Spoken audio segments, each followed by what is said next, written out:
I just want to take this opportunity now to honor a special guest. As you came in today, you probably saw that barrel out there and the two paintings right beside it.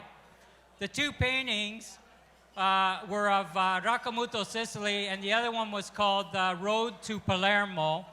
And the Cilio that was out there next to the steps of Raccamuto. The paintings and the Cilio were all done by our friend Vincenzo Gagliardo, right here, standing beside me. I'd just like to acknowledge, and Vince is an accomplished writer, poet, singer, and definitely artist. And at this point in time, we would like to take the opportunity to recognize Vince for all his contributions and honor him with this plaque presented to Vince Gagliardo for your selfless contributions to the Festa del Monte and the Hamilton community through your artistic talents and your time. Congratulations, Vince Gagliardo. Oh.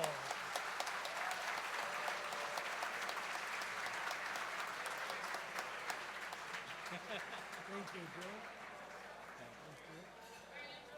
Thank you, everyone. Thank you. That's very nice.